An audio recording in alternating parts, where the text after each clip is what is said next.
Happy Monday, everyone. This is Martha with Nature Niche, and this week I wanted to talk to you about cues to care in the landscape. So as we're working on our native plantings, we want to make sure that they include these cues to care so that we're evidencing that our landscapes are not abandoned, they've not been neglected. We're purposefully using, admittedly, some more wild looking native plants, but that it's on purpose. So why do we want to demonstrate care? Well, there are many cultural conventions around landscape aesthetics. Think about, that goal of trying to have a perfect weed-free lawn and those beautiful straight mown stripes and perfectly blooming ornamental plants with no bite marks out of them or anything like that. That's sort of what we're up against, at least within near history. And we want our landscapes to be, they will be judged and enjoyed based upon our ability to clearly exhibit care. So it's helpful if our landscapes are more widely accepted. I'm not saying you can please every single neighbor and that they'll understand or support what you're doing, but big picture, our native landscape plantings are more likely to survive into the future and not get yanked out and replaced with turf grasses and the standard palette of ornamentals. If we can show that they're being cared for, have value, and so this is a concept of cultural sustainability of our native landscapes. Yes, we want to support biodiversity, we want them to be ecologically functional and sustainable, but we have to pay attention to that cultural sustainability too. So how do we demonstrate care? Well, we can make use of some familiar aesthetic conventions to help frame what otherwise may be perceived as our messy native plantings. So despite their high ecological function, they may appear a little more wild than those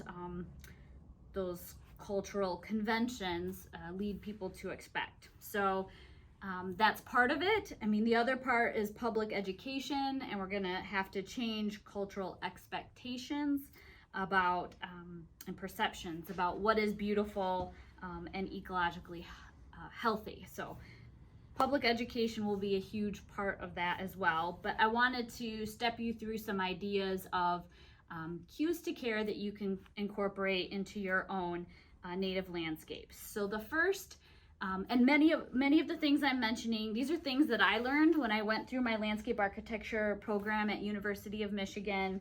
A lot of these concepts are explained in detail in this Placing Nature, Culture, and Landscape Ecology book by Joan Nassauer. So I did not dream these up. These are things I learned going through a landscape architecture program. One thing we need to do is be monitoring our landscapes and be watchful and pick up trash. Wild places may be perceived as neglected and be subject to dumping of trash. So that's one thing that you can do. Keep that neat, tidy appearance by collecting debris. Also having mown edges, especially near public paths of transportation. So along sidewalks or roadways, that mown edge, that trimmed edge is helpful.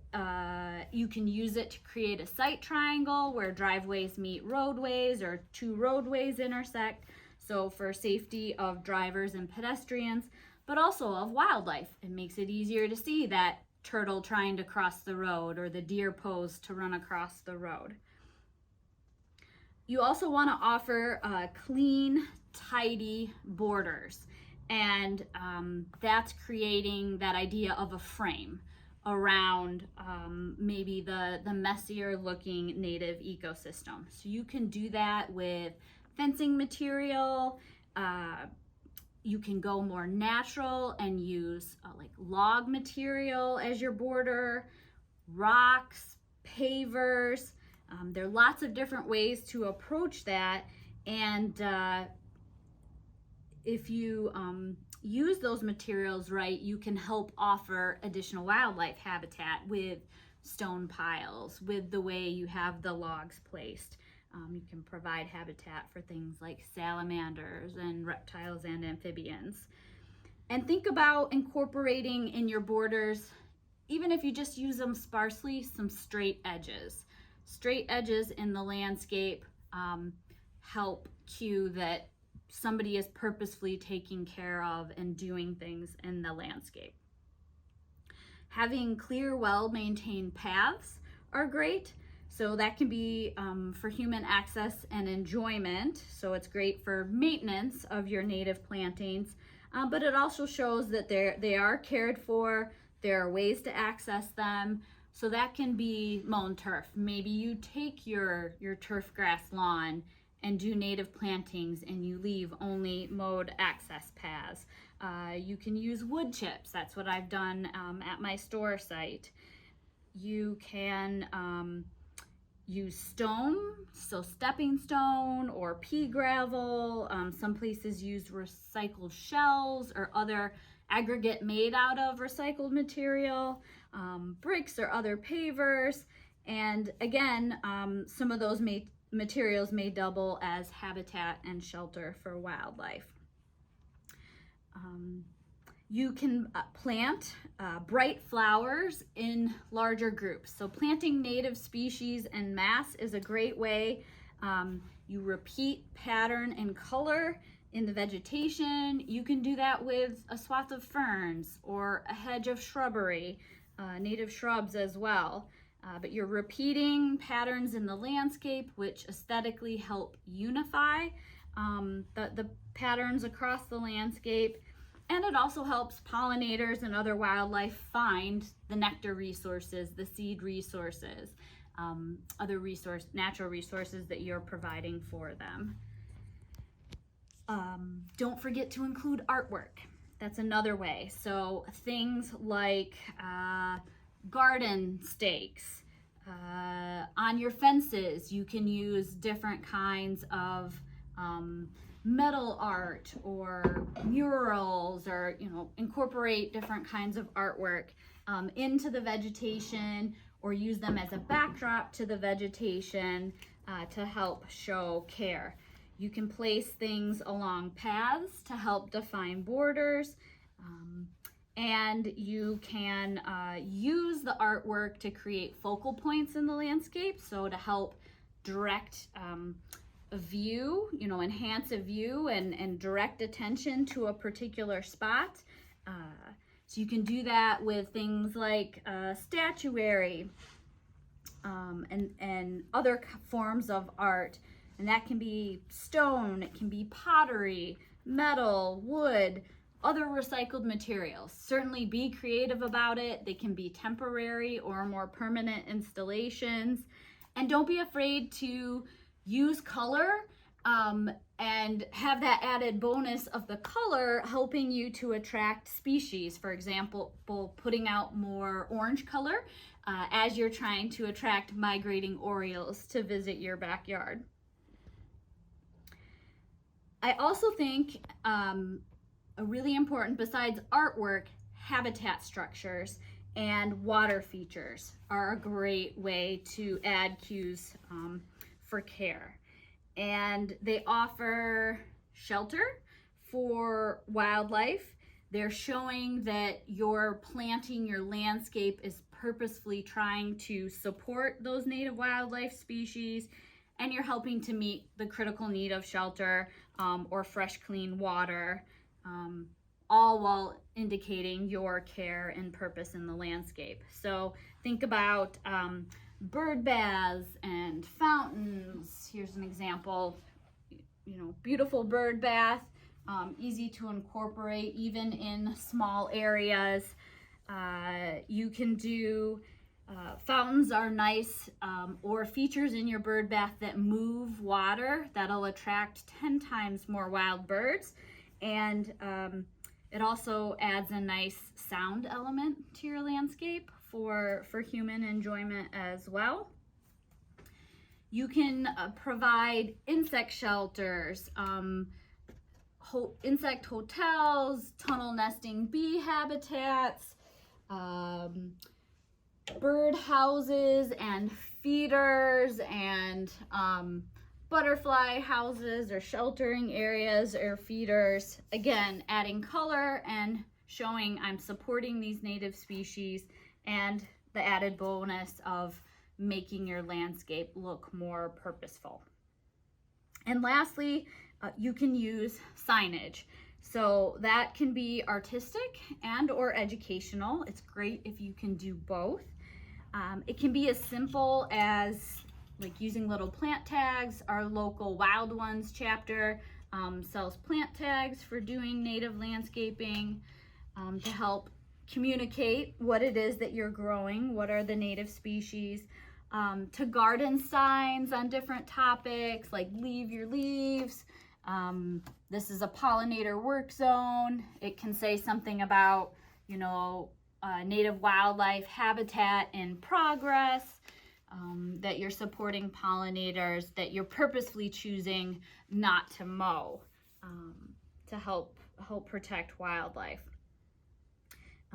You can also do more in-depth interpretive signage that helps showcase some of the science and ecology behind what you're doing. You can showcase certified site signs. So if you are certified as a Monarch Way Station or a conservation at home or conservation at work site, you can have that kind of signage.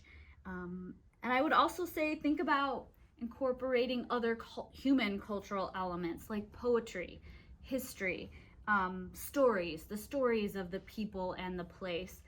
Just as an example, this is a little pollinator, a stepped pollinator drinker, but it has a quote on it: "In all things of nature, there is something of the marvelous." That's an Aristotle quote. So there are ways to incorporate those types of things into your native landscapes to help make them more legible and readily accepted as cared for landscapes.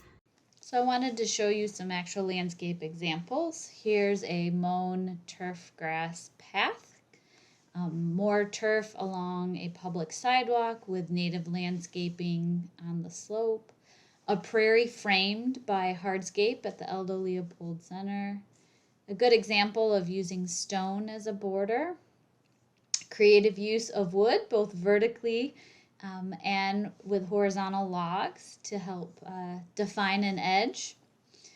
This is wood chip path material at my store. The use of a fence and a mowed turf line in the front. Different kinds of flagstone or stepping stone with pea gravel, and some clear paths for human use and access. Some stacked stone to mark a border between neighbors. Brick pavers. Some milkweed planted en masse. Some horse mint and white snake root.